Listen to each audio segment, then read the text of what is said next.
Okay जनाब, हमने introductory session तो कंडक्ट कर लिया है, तो ज़रा अब आगे बढ़ते हैं और ज़रा हम देखते हैं कि भाई हमारे इस बिज़नेस लॉ में कोर्स कंटेंट्स क्या-क्या हैं और इसको हम किन-किन तरीके से किन-किन चीज़ों पे फोकस वगैरह करना है। तो that is overall we will be walk through this will be the walk through of the course and the syllabus of the CAF for business law.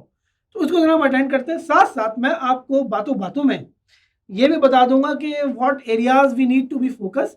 वैसे तो सारे ही इंपॉर्टेंट हैं, लेकिन जैसे रिगरसली देखना है ना, केयरफुली फोकस करके, वो मैं आपको ज़रा आइडेंटिफाई कर दूंगा। तो उस पर ज़रा हमें जो लेक्चर्स हैं वो भी केयरफुली अटेंड करने होंगे। तो जनाब, सब्जेक्ट का नेम बिजनेस लॉज। नाम से क्या जाहिर हो रहा है? नाम से ये जाहिर हो रहा है कि भाई जो भी आपका कारोबार है, जो भी आपका बिजनेस है, उसके कवानीन, हर चीज़ का कानून तौर तरीका होता है। इवन आप कहीं एडमिशन लेते हैं तो उसका भी तौर तरीका होता है, फॉर्म फिल करना, ये करना, वो करना। हॉस्पिटल का तौर तरीका, शादी ब्याह के तौर तरीके, तो इसी तरह बिजनेस के भी क्या हैं, तौर तरीके। दैट इज, एक किसी कारोबार को बहुत सारे लॉज ने क्या किया हुआ है, घेरा डाला हुआ है अपने इनके गिर्द, और उसको वो गवर्न कर रहे हैं। बहुत सारे लॉज मिल के एक बिजनेस को चलने में मदद दे रहे हैं। तो that is the basic concept कि भाई बिजनेस लॉज ये है। अब जरा आप अपनी पुरानी कोई, मतलब ज्यादा नहीं, कुछ इंटर की क्लासेस कोई, वेदर इट इज इंटरमीडिएट या ओए लेवल्स, उसको जरा आप रिकॉल करें तो यू कैन इजीली रिकॉल, या जनरली आप देखें, ऑब्जर्व करें कि एक नॉर्मल अंदाज में बिजनेस कितने तरीके के पाए जाते हैं। अगर मैं ये कहूँ कि ओनरशिप के हवाले से या टाइप्स ऑफ बिजनेसेस कितने पाए जाते हैं, तो आपका जवाब क्या होगा, जरा आप सोचें। तो जनाब, आपका जवाब ये होगा कि यार बिजनेस या तो एक अकेला बंदा इंडिविजुअल कर सकता है, जिसकी की एग्जाम्पल अगर हम घर से थोड़ा आगे निकलें तो गली के कोने पे एक परचून वाला, एक अलग जो है वो इंडिविजुअल जो है वो क्या कर रहा है, बिजनेस कर रहा है। या आप कहेंगे दो या कुछ लोग मिलके, टू और मोर, दो या उससे ज्यादा कुछ लोग मिलके कुछ बिजनेस कर रहे होंगे। तो अगर आप किसी से पूछें, या इत्तेफाक हो किसी बड़े से पूछने का कि हाँ जी सर, क्या मसरूफियात हैं, क्या चल रहा है आजकल, तो वो कहेंगे यार मैं और मेरे दो तीन दोस्त मिल के क्या कर रहे हैं, एक पार्टनरशिप में फर्म चला रहे हैं या एक पार्टनरशिप में कारोबार कर रहे हैं। तो यानी कि अब वो अकेले से बढ़ के क्या हो गया, दो या उससे ज्यादा लोग हो गए। दैट इज, उन्होंने एक पार्टनरशिप फॉर्म कर ली। This is also a business. तो सिमिलरली इंडिविजुअल जो होता है उसको याद करें, इंडिविजुअल को कहा गया था सोल प्रोप्राइटर। एक अकेला बिजनेस कर सकता है, दो या उससे ज्यादा लोग बिजनेस कर सकते हैं। सिमिलरली एक कहता है कि जनाब मेरी तो एक बहुत बड़ी कंपनी है, that is, it is the third form of business, that is company. और इन ओल्ड कोर्सेज या स्कूल ऑफ थॉट्स में इसको ज्वाइंट स्टॉक कंपनी भी कहा जाता है। तो हम अपनी जो डिस्कशन है उसमें कंपनी रखते हैं, टाइम लगेगा, ज्वाइंट स्टॉक कंपनी, तो इसको हम कंपनी बोल देते हैं। और it is also the form of business. अब देखिए, ऐसे ही हमारे पास बेसिकली ब्रॉड कैटेगरीज में ये तीन फॉर्म्स ऑफ बिजनेस आ गए। अब इन बिजनेसेस के करने के तौर तरीके होते हैं, चलाने के अपने कुछ ना कुछ रूल एंड रेगुलेशंस होते हैं। तो अगर मैं फर्स्ट वाले पे जरा निगाह डालूं, इंडिविजुअल दुकान वाला, तो आप खुद ही सोचें, अगर आपने दुकान खोलनी है किसी चीज की, वैसे तो नहीं खोलनी, लेकिन अगर दुकान खोलनी हो तो क्या इतने सख्त कोई रेगुलेशंस अप्लाई होते हैं? नहीं होते। सिंपल क्या होता है, या तो हम दुकान खरीदेंगे या किराए पे लेंगे। किराए पे लेंगे तो क्या होगा, रेंट एग्रीमेंट वगैरह साइन कर लेंगे, दैट्स इट। बाकी कोई एज सच इतनी कोई मुश्किलात, कोई रजिस्ट्रेशन वगैरह की कोई कहानी नहीं होगी। तो बेसिकली द सोल प्रोप्राइटर के लिए इतने कोई as such hard and fast rules नहीं होते, हार्ड एंड फास्ट रूल्स नहीं होते। हाँ, वो जो बिल्स और यूटिलिटीज ये वाले मामले हैं वो तो उन्हें परफॉर्म करने हैं। फिर जनाब पार्टनरशिप पे आते हैं। पार्टनरशिप फॉर्म करने के लिए पार्टनरशिप के बिजनेस का एक कानून दे दिया गया है, जिसे कहा जाता है partnership act. Act that is कानून ही समझे, लॉ को, कानून को एक्ट भी कहा जाता है। तो इसके लिए कानून दिया गया है पार्टनरशिप एक्ट। और ये पार्टनरशिप एक्ट आया था जनाब 1932 में। तो अगर आपका वाइवा होता और मैं लेता तो मैं आपसे ये पूछता कि पार्टनरशिप एक्ट आया कब था। अब इस एक्ट में क्या है जनाब, जाहिर सी बात है वो तो हम जैसे जैसे हमारा कोर्स आगे बढ़ेगा उसमें बताऊंगा, लेकिन ब्रॉडली स्पीकिंग इसमें तमाम तौर तरीके बता दिए गए कि भाई पार्टनरशिप फॉर्म कैसे होगी। दैट इज पार्टनर्स के दरमियान एक एग्रीमेंट बनेगा, that is the formation of partnership. उसके बाद पार्टनर्स के क्या क्या मसले मसाइल होते हैं, आपस की ड्यूटीज क्या, राइट्स क्या, लाइबिलिटी क्या, अथॉरिटी क्या कर सकते हैं क्या नहीं कर सकते, और अगर कोई जो है मतलब 18 साल से कम है तो वो पार्टनर बन सकता है या नहीं बन सकता। ये सारे मामला किस में आ जाएंगे, हमारे पार्टनरशिप एक्ट में आ जाएंगे। तो that is it is one of, अब जरा देखें इधर गौर से, that is it is one of our syllabus topic, that is partnership act 1932। ठीक है जी। अब हम आगे चलते हैं, कंपनीज की तरफ आते हैं। ये तो हमने स्टैब्लिश कर लिया कि इंडिविजुअल के लिए इतना कोई hard and fast rule law applicable नहीं है, जबकि पार्टनरशिप एक्ट तो पूरा पार्टनरशिप एक्ट है जो कि पूरे उस पार्टनरशिप के बिजनेस को गवर्न करता है। इवन किन किन सर्कमस्टेंसेस में पार्टनरशिप जो है वो खत्म हो जाएगी, किन किन सर्कमस्टेंसेस में नया पार्टनर आ सकता है, नया नहीं आ सकता, that all will be discuss in that topic. तो हमने ये एक मेजर हमने पार्टनरशिप एक्ट देखा कि it is in our course.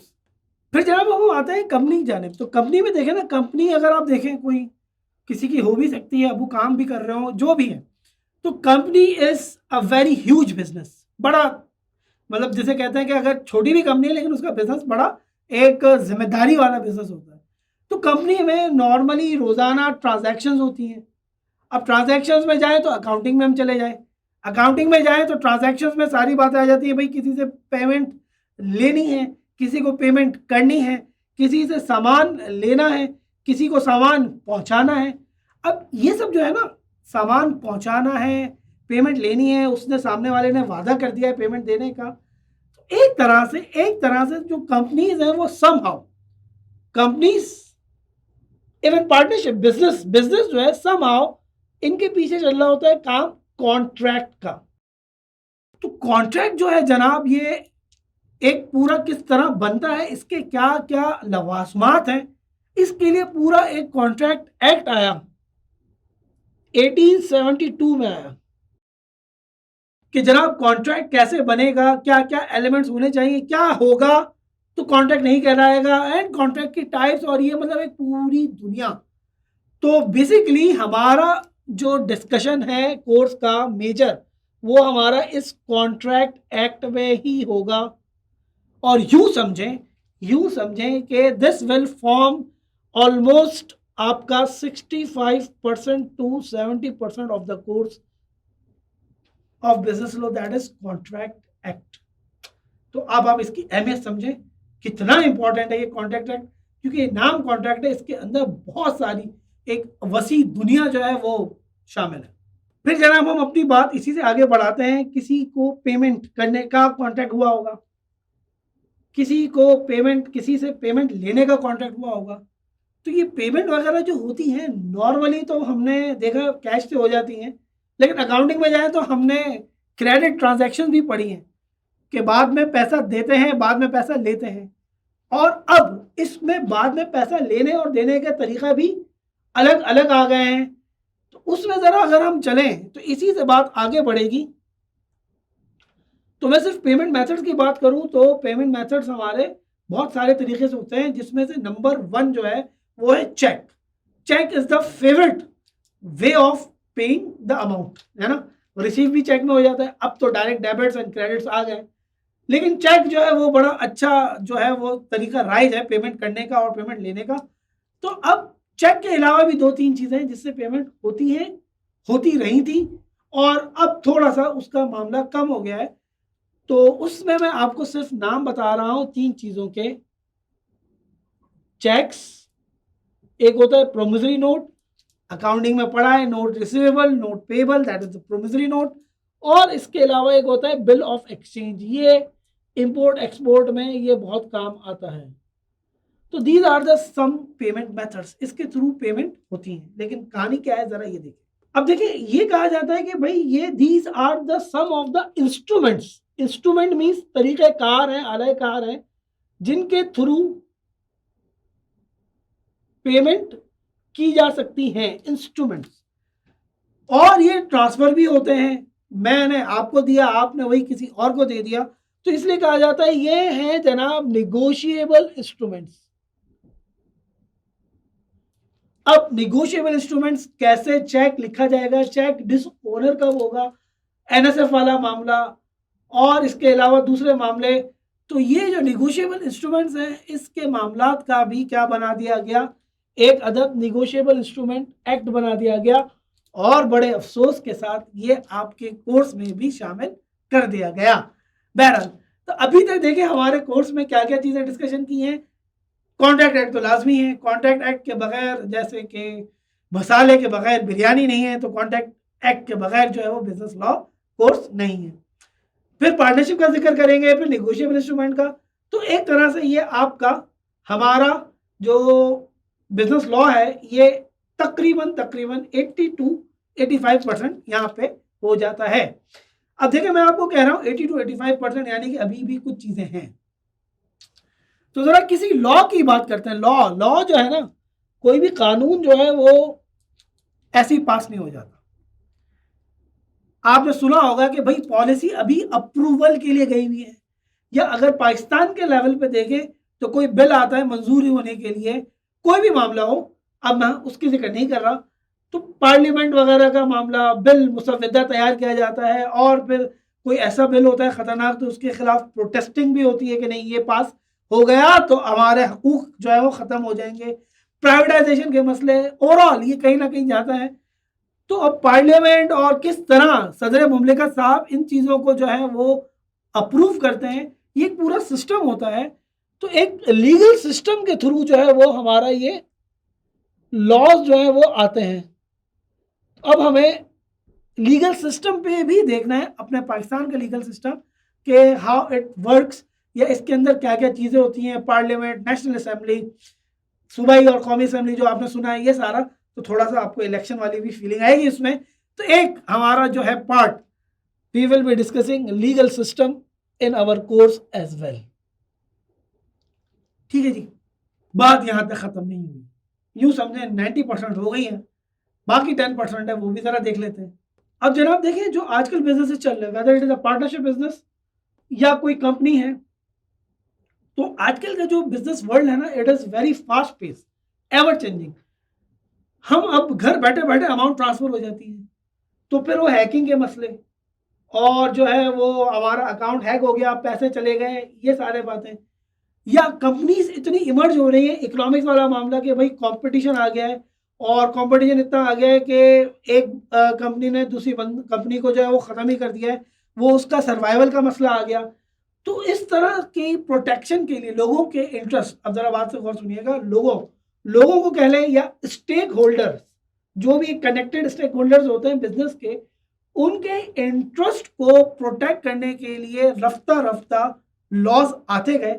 और मैं समझता हूँ वो हमारी अंडरस्टैंडिंग के लिए बहुत ज़रूरी है, ताकि ये हमें जब रियल वर्ल्ड में हम दाखिल हों, आप लोग अब आफ्टर क्वालिफिकेशन या ड्यूरिंग आर्टिकलशिप, तो वो आपको बड़ा हेल्प करेंगे, थोड़ा सा इंसाइट देंगे। We will not discuss whole of that laws या होल ऑफ दैट पूरा एरिया, लेकिन ये कि थोड़ी सी नोआ होनी चाहिए कि हाँ यार ये है, बाकी तो आप लोग फिर अपना आगे पढ़ेंगे।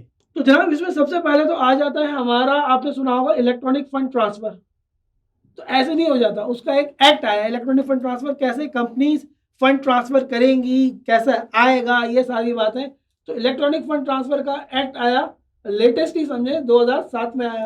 कहाँ कॉन्ट्रैक्ट एक्ट 1872 का और कहाँ EFT 2007 का। तो यानी कि ये रफ्ता रफ्ता ग्रेजुअली जैसे चेंजेस आती गई, तो फिर ये लॉस आते गए, और जाहिर सी बात है ये ना पढ़ा तो मतलब आप समझे अपडेट नहीं है ना। तो इसलिए इलेक्ट्रॉनिक फंड ट्रांसफर एक्ट जो है उसके कुछ सेलेक्टेड सेक्शंस वो हमें पढ़ने हैं, ताकि इतनी नो हो कि हाँ यार कुछ चीज़ें होती हैं, कैसे चीज़ें चलती हैं। फिर जनाब एक वर्ड है मनी लॉन्ड्रिंग, वो आपने बहुत सुना होगा कि किसी के अकाउंट में पैसे अचानक आ गए रातों रात और उसको पता नहीं चला, ये सारी कहानी। और जो पैसा है वो इधर से उधर, उधर से इधर, काला पैसा, black money, money laundering. Money laundering अच्छी बात नहीं है, तो उसको क्या करना है, रोकना है। रोकने के लिए एक लॉ आया, तो उसको लॉ को मनी लॉन्ड्रिंग लॉ तो नहीं कहेंगे ना, वो तो मतलब ये कि मनी लॉन्ड्रिंग करने के लिए लॉ आया, उसको खत्म करने के लिए एंटी मनी लॉन्ड्रिंग लॉ आया।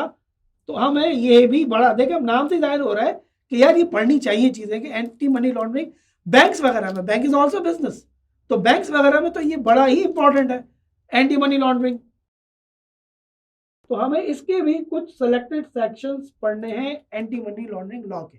फिर जनाब एक देखिए, हेल्दी कंपटीशन तो होना चाहिए ताकि जो कंज्यूमर्स हैं उनको भी फायदा हो, उनको वैरायटी ऑफ प्रोडक्ट हो। लेकिन अनहेल्दी कंपटीशन जो है ना, मतलब कि जो स्ट्रॉन्गर प्लेयर्स हैं, स्टॉक एक्सचेंज में आपने सुना होगा, तो स्ट्रॉन्गर प्लेयर्स ऐसा ना हो कि वो डोमिनेट कर जाएं और जो वीक प्लेयर्स हैं उनको कोई आगे बढ़ने का मौका ना मिले, या वीक बिजनेसेस बिल्कुल फ्लरिश ही ना कर पाए, सर्वाइव ना कर पाए, चले जाएं, और आवाम के पास फिर वो चॉइसेस कम हो जाए और वो मोनोपोली के हाथों चलने जाए। इसकी वजह से एक और एक्ट आया जिसे कहा गया competition act. Healthy competition is good but the creation of monopoly is not good. इस वजह से उस कंपटीशन को थोड़ा सा कर्टेल करने के लिए कुछ मसले मसाइल कंपटीशन एक्ट में देखेंगे। फिर जनाब लास्ट है, मैं जल्दी नाम लिख देता हूं, आर्बिट्रेशन एक्ट।